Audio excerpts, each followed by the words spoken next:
In Kenya, some political deaths feel less like tragedies and more like messages.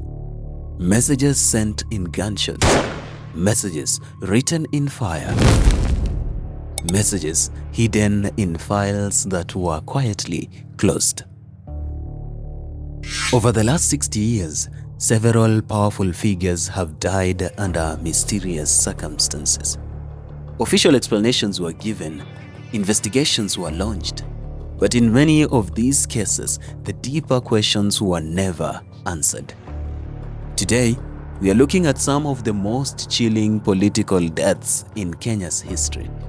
Stories that many people believe were never fully explained.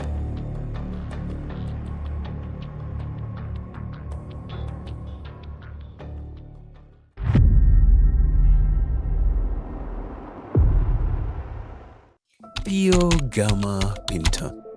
2 years after independence, Kenya was still a young nation trying to define itself. One of the most influential voices at the time was Pio Gama Pinto, a journalist, a freedom fighter, and a powerful political organizer. Early one morning in Parklands, Pinto was driving to work. His young daughter sat quietly in the back seat. As his gate was being opened, a man suddenly approached the car. 2 gunshots rang out. Pinto collapsed behind the steering wheel. His daughter watched as her father died. Police arrested a man named Cilu Mura, who was later on sentenced to death. He will end up spending 35 years in prison, but until the day he was released in the year 2001, Mutula insisted he had been framed. And to this day, many historians believe the real masterminds behind Pinto's assassination were never identified. Pinto's murder was the first political assassination in independent Kenya. It shattered the illusion that independence automatically meant freedom. Tom Mboya. 4 years later, Kenya experienced another shocking assassination. Tom Mboya was one of the brightest political figures in the country. He was young, charismatic, and widely seen as a future president. On the 5th of July 1969, Mboya stepped out of Chinese pharmacy on Government Road, now Moy's Avenue. Moments later, gunshots rang out. Mboya collapsed on the pavement. His assassin, Nahashon Jenga, was arrested almost immediately. In court, he reportedly asked the police a chilling question. "Why don't you go for the big man?" To this day, the identity of that big man has never been officially revealed. Mboya's death triggered massive unrest across the country. Jenga was tried and executed, but many historians refute this. Mboya's assassination ignited massive ethnic tensions, particularly between the Luo and Kikuyu communities, divisions that still influence Kenyan politics today. Josiah Mwangi Kariuki. J.M. Kariuki was different from many politicians. He openly criticized the growing inequality in Kenya. His most famous quote became legendary. He said, "Kenya has become a country of 10 millionaires and 10 million beggars." Sometime after making that statement, Kariuki disappeared. The last time he was seen alive, he was leaving the Hilton Hotel in Nairobi. Witnesses said he left with men believed to be security officers. Several days later, a Maasai herdsman discovered a body in Ngong Forest. The body had been burned with acid. Teeth had been removed.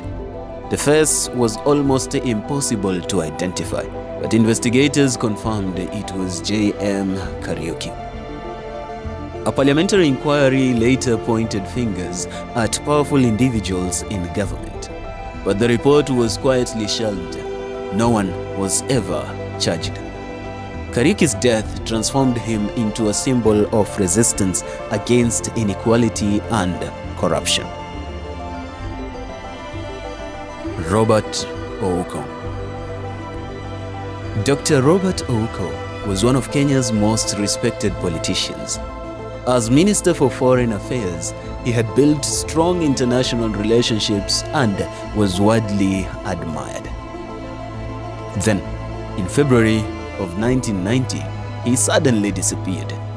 Days later, villagers discovered a body at the base of Got Alila Hill. It was Robert Ouko. The body had been burned. He had been shot. The government's early explanation suggested he had shot himself, broke his own leg, and set himself on fire. An explanation that raised more disbelief than answers. The investigation quickly became one of the most controversial in Kenya's history. The British government even sent investigators from Scotland Yard. During the investigation, powerful figures were mentioned, including Nicholas Biwott. But after years of inquiries and commissions, no one was ever convicted. George Saitoti.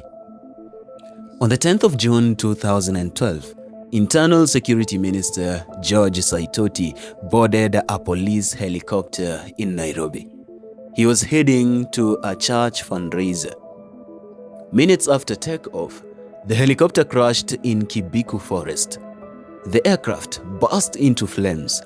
Everyone on board died. Saitoti had been one of the most powerful political figures in Kenya for decades.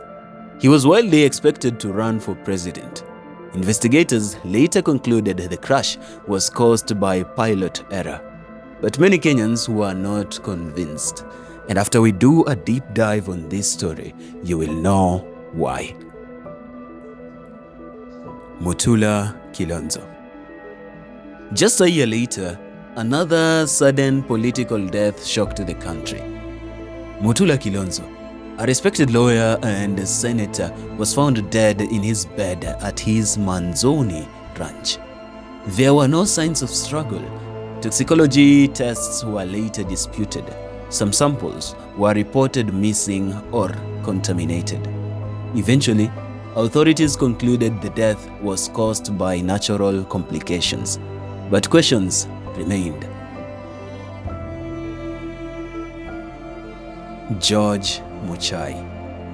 At around 3 a.m. on the 7th of February 2015, on Uhuru Highway in Nairobi, a car was suddenly rammed by another vehicle. Armed attackers stepped out. They opened fire using a G3 rifle. Inside the car was Member of Parliament George Muchai, along his 2 bodyguards and driver. All 4 men were killed instantly. Several suspects were convicted last month, but the brazen nature of the attack shocked the country. Jacob Juma. Jacob Juma was outspoken and controversial. For months before his death, he repeatedly posted on social media claiming powerful individuals who were planning to kill him. He even named some of the people he believed were responsible, including William Samoei Ruto. Then, one night in May of 2016, his car was found near Lenana School along Ngong Road. Inside was his body, shot multiple times. Despite the high-profile nature of the case, no one has ever been convicted. Chris Msando. In July of 2017, Kenya was preparing for a highly contested election. Chris Msando was the ICT manager for the Independent Electoral and Boundaries Commission. In simple terms, he oversaw the technology used to transmit election results.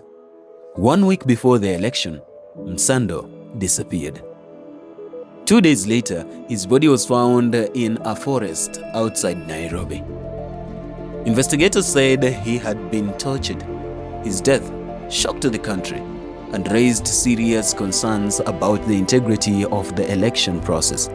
No one has ever been held responsible. Raila Odinga.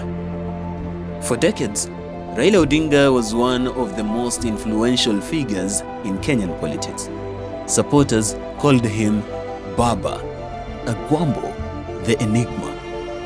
He was the face of opposition politics, mass protests, and political reform movements.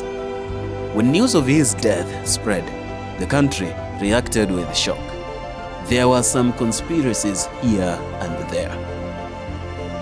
Crowds gathered. People rushed to see the casket. Nyayo Stadium overflowed with mourners. Because for the first time in more than 40 years, Kenyan politics existed without Raila Odinga at its center. And many wondered what the country's political future would look like without him. Hatuwezi kuwa bila power. Lazima tupate power. These are not just names in history books. They are stories that still echo through Kenya's political landscape. Each one left behind unanswered questions, and each one reminds us that politics is not just only about power. Sometimes it is also about the price people pay for holding it. Every time we go to the ballot, we are walking over their graves.